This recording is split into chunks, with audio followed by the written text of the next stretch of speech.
5월 옵션 만기 후, 즉 미국의 5월 15일 옵션 만기까지 글로벌 주식시장은 하방의 변동성이 진행이 되게 되면서 3월 급락폭의 절반 가까이 이제 다시 조정이 진행이 됐어요. 그렇지만 5월 15일 미국의 옵션 만기 후 다시 글로벌 금융시장은 되돌림 과정이 진행되고 있고, 이러한 되돌림 과정 속에서 좀 주목해야 되는 그러한 특이 동향이 발생하고 있습니다. 6월 선물 옵션 만기일이 다가오고 있는데 글로벌 금융시장을 바라보게 되면 대형주가 포함된 주가지수들은 3월 급락폭을 메우는 수준까지 가고 있지만 중소형주가 포함된 그러한 지수들은 2월 수준, 즉 코로나19가 덮치기 직전의 가격 수준까지 올라가고 있다. 특히 나스닥도 이 갭을 메우고 있다. 그러나 여전히 경제는 코로나19에 의한 마비 현상의 현재 진행형이기 때문에 코로나19가 발생되기 이전에 이전과 같은 그러한 기업들의 경영 성과가 달성되기 어렵다. 그렇기 때문에 얘는 갭을 메운 이후 추세적 상승이라기보다는 하락 전환을 할 가능성이 매우 높다.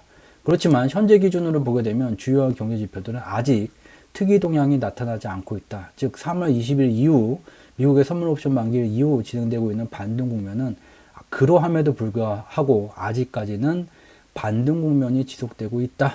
그리고 미달러 가격이 이전보다는 급하게 이제 급등할 수 있는 이 여력이 매우 제한되는 상황이기 때문에 향후에 언젠가는 이제 조정이 발생이 되겠지만 3월과 같은 급락 충격보다는 덜한 그러한 조정이 진행될 가능성이 매우 높다. 그래서 먼저 내용을 살펴보게 되면 미국의 다우존스 산업평균 지수예요. 대형주 위주로 이제 산출이 되는 지수가 되겠고요.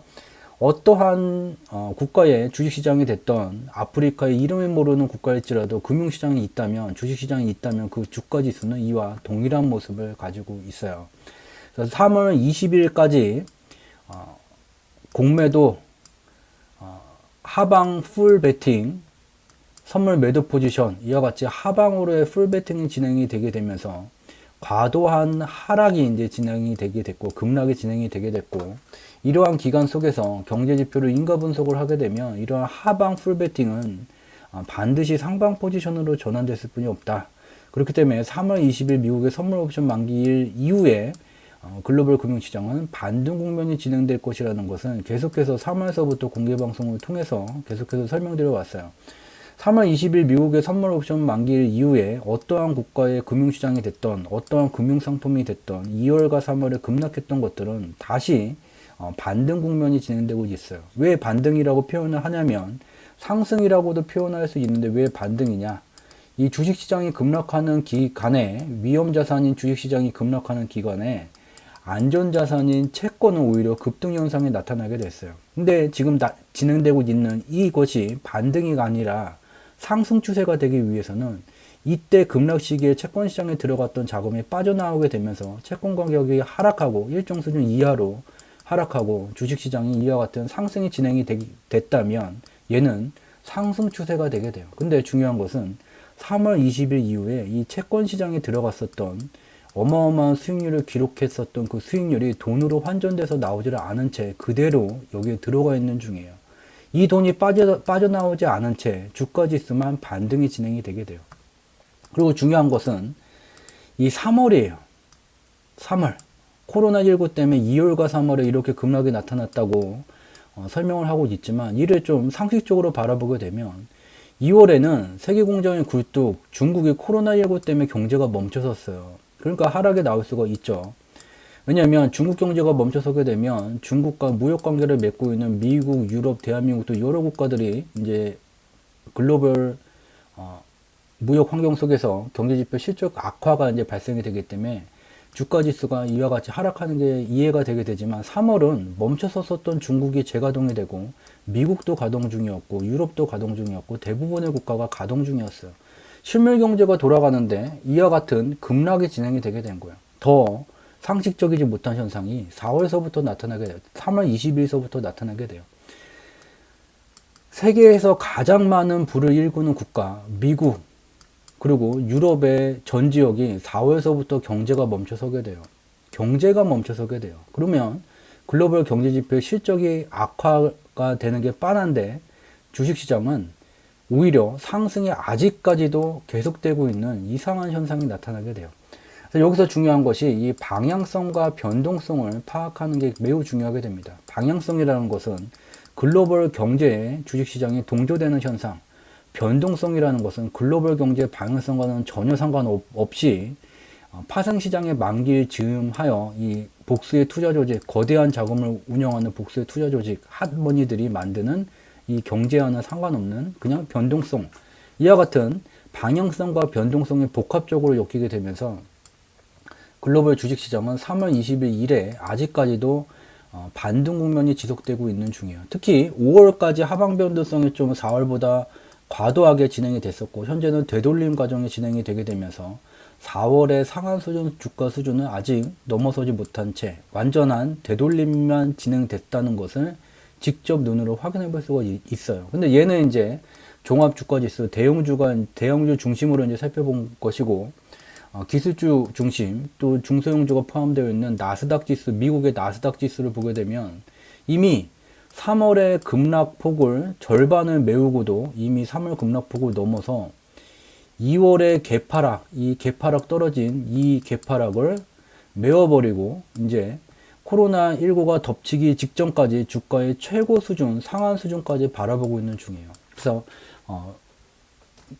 그래서 가장 중요한 것은 기술적 분석을 하더라도 이 갭자리가 굉장히 중요하게 돼요. 이와 같이 개파락이 떨어지게 되면 가격이 갑자기 이제 급락으로 떨어졌기 때문에 이전에 매도하지 못하고 있었던 매물대가 여기서 이제 갇혀 있는 중이에요. 여기에 가까이 오게 되면서 매물이 쏟아지게 되면서 매물을 소화하는 과정 속에서 출렁출렁이는 이와 같은 조정세가 나타나게 되고, 특히 이 개파락 떨어졌던 가격대까지 오게 되면 바로 돌파가 되지가 않고 일정 기간 쏟아지는 매물을 받아내게 돼요. 근데 매물을 다 받아냈어요. 갭자리를 메워버렸어요.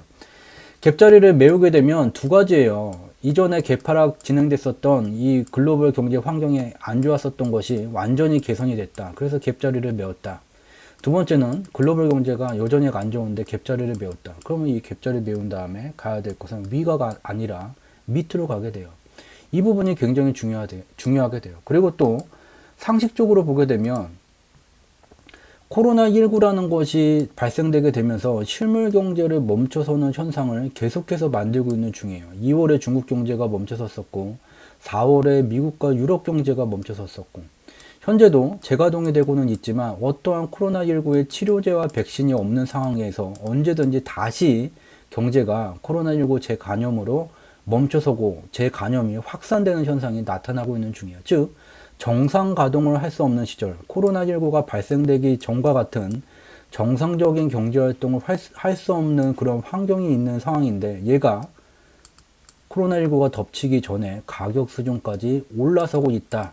이것은 어떠한 기술적 분석이 됐던, 어떠한 경제지표 인가 분석이 됐던 모든 것을 다 떠나서 상식적으로 봤을 때 코로나19가 덮치기 전에 경제가 잘 돌아가고 있었던 그러한 주가 수준을 현재 코로나19로 재간염이 여전히 공포스러운 상황인데 주가가 그 수준을 따라갔다고, 이것은 상식적이지 않은 현상이라는 것을 어렵지 않게 인지할 수가 있게 돼요. 그러나 이제 이와 같은 좀 우려가 되는 상황이 진행되고 있다. 특히 이제 대형주보다는 중소형주에서 이와 같은 좀 과열 양상 국면으로 진입하는 현상이 나타나고 있다. 그래서 현재 시점에 6월에 들어가지 않았지만 현재 시점에 이제 인가성을 갖고 있는 다른 이제 경제 지표들을 보게 되면 먼저 이제 미국의 달러 선물 가격이에요. 얘를 이제 또 굉장히 또 주목을 해야지 돼요. 왜냐? 아까 그 주식시장이 급락을 하던 2월과 3월에 안전자산인 채권은 급등을 했어요. 그러면 여기에 수익률이 몇 %로 기록이 되게 되고, 아, 내가 돈 벌었네 라고 말할 수 있는 단계가 아니에요. 이 퍼센트를 필히 돈으로 환전을 해서 손에 거머쥐어야지 나 이제 돈 벌었네 말할 수 있는 거지, 숫자 몇 %는 그냥 숫자일 뿐이에요. 그래서 가장 중요한 것이 파생시장의 만기일만 되게 되면 이와 같은 미달러 선물 가격의 급등 현상이 나타나게 돼요. 즉 미달러 가치가 급등하는 현상이 되게 돼요. 이러한 이유는 특정 금융상품에 투자를 해서 흡족한 수익률을 몇 %의 수익률을 쌓았을 경우 얘를 이제 돈으로 환전해서 돈을 쥐게 돼요. 근데 이전보다 미 달러의 가치를 높여놓게 되면 이 같은 돈으로 이전과 같은 돈을 거머쥐게 될 경우더라도 이전보다 돈의 가치가 높아졌기 때문에 더 많은 금융상품을 살 수 있는 조건이 갖춰지게 돼요.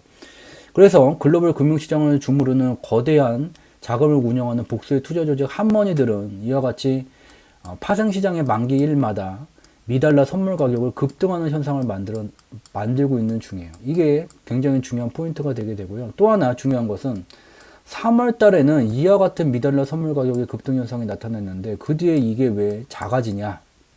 바로 미달러의 통화량을 조절할 수 있는 유일한 절대 반지를 갖고 있는 곳 미국의 중앙은행 페드는 이와 같은 미달러 가치가 급등락되는 것을 원하지 않아요. 왜냐하면 미달러라는 것은 인류의 물물 교환 과정 속에서 조개, 바위, 돌, 섬, 나무 여러 가지들을 이제 물물 교환을 하는 매개체로 사용해 봤는데 현재 가장 인정을 받고 있는 것은 금인데 금의 통화량은 늘리거나 줄일 수가 없는 문제점이 존재하기 때문에 인간이 만든 화폐중 미달러가 교환의 매개체로 사용이 되게 돼요. 그래서 실물 경제의 원활한 물물 교환을 하기 위해선 이 교환의 매개체의 가치가 이와 같이 급등락을 하면 안 돼요. 그렇기 때문에 미국의 중앙은행은 3월 23일 날 현재와 같이 코로나19로 인해서 실물 경제가 위협을 받기 때문에 그에 따라서 미달러에 대한 수요가 일시적으로 증가되거나 감소되는 현상이 나타났다고 언론이 보도한 게 맞다면 그래 무제한으로 미달러를 필요할 경우에 찍어줄게 라는 것을 미국의 건국 이래 한 번도 한 적 없는 무제한 양적 완화 통화 정책을 발표해요.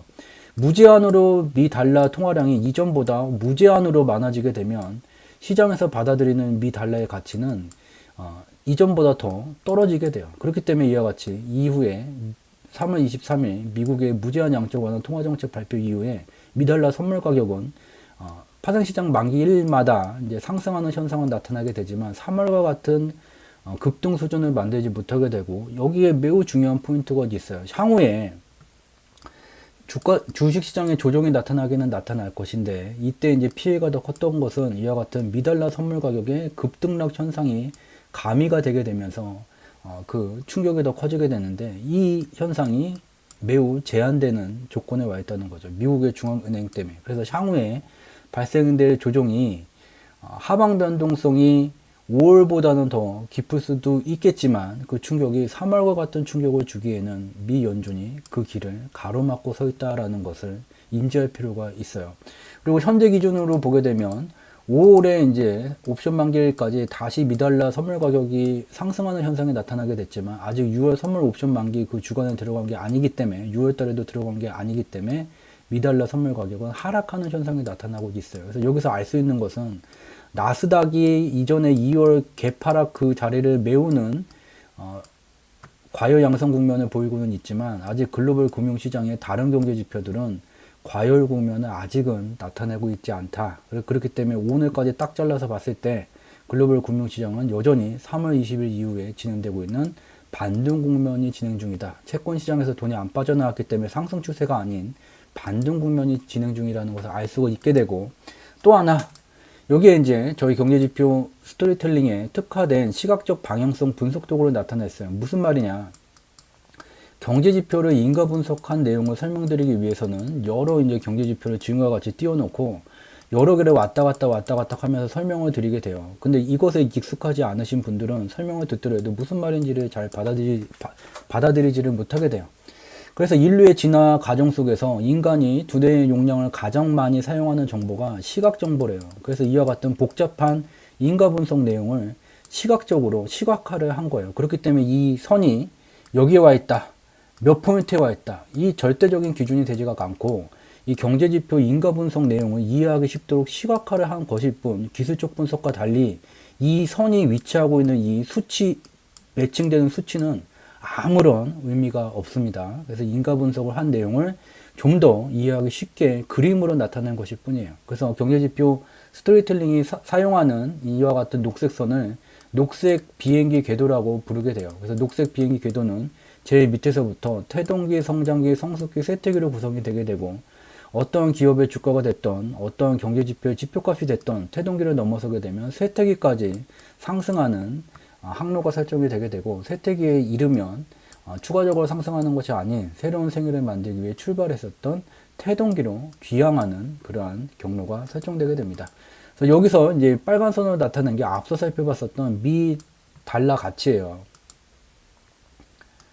그래서 미 달러 가치의 녹색의 비행기 궤도를 이제 잠시 살펴보게 되면, 빨간 선을 보게 되면, 녹색의 비행기 궤도는 1985년경에 이제 목적지인 세태기에 도착을 하게 됐어요. 그러면 이제 새로운 생애를 만들기 위해서 출발했었던 태동기로 이제 들어오게 되고, 태동기에서 이제 머물렀었다가 다시 이제 태동기를 이전보다 더 강하게 돌파를 하게 되면서 새로운 생애가 만들어지게 됐어요. 근데 새로운 생애가 만들어지게 되면 두 번의 이제 상승 구간을 갖게 돼요. 첫 번째는 이제 보통 경유지 이 상위까지 상승이 된다면 조정을 받게 되는데, 특이한 경우는 쇠퇴기까지도 진입을 하게 돼요. 그래서 이와 같은 1차 상승이 진행이 되게 됐고, 일정 기간 조정을 받게 되고, 다시 이제 경유지를 넘어서게 되면서 2차 상승이 진행이 되게 돼요. 그래서 2차 상승까지 다 진행이 된 거예요. 그래서 미달러 가치는 2차 상승까지 이번에 상승의 생애 주기가 종료가 된 상황이에요. 그렇기 때문에 추가적으로 더 상승하는 게 아니라 이제 미달러 가치의 방향성은 새로운 생애를 만들기 위해서 태동기로 귀향을 하게 돼요. 근데 귀향하는 과정 속에서 이 빨간색 선, 얘가 이제 경유지예요. 평균 하락 속도예요. 이 경유지에 이르게 되면 적어도 한 번의 반등을 만들게 되고 태동기로 들어오게 돼요. 이와 같은 경로가 설정되어 있어요. 그래서 이 녹색의 비행기 궤도를 보게 되면 앞서 설명드린 복잡한 무슨 무제한 양적 완화가 뭐 그런 거가 필요가 없이 얘가 이미 도착을 했다. 그래서 얘가 위로 가기보다는 이제 밑으로 내려가는 방향성 운항 궤도가 설정이 됐다는 것을 이 그림을 통해서 복잡한 얘기 다 빼고 눈으로 직접 확인할 수가 있습니다. 다시 한번 강조드리지만 기술적 분석 내용이 아닌 녹색의 비행기 궤도는 얘가 지금 여기 90포인트에 와 있다. 이게 중요하다. 이게 아니에요. 앞서서 이제 설명드린 것과 같은 글로벌 경제 정책에 관련된 부분, 또한 숫자로 표현된 경제지표의 인가 분석 내용들을 처음 접하시는 분들은 받아들이기가 매우 좀 까다롭기 때문에 그것을 좀 더 용이하게 눈으로 확인할 수 있도록 그림으로 나타낸 것일 뿐, 이 선 하나하나가 어떤 의미를 갖지는 않습니다.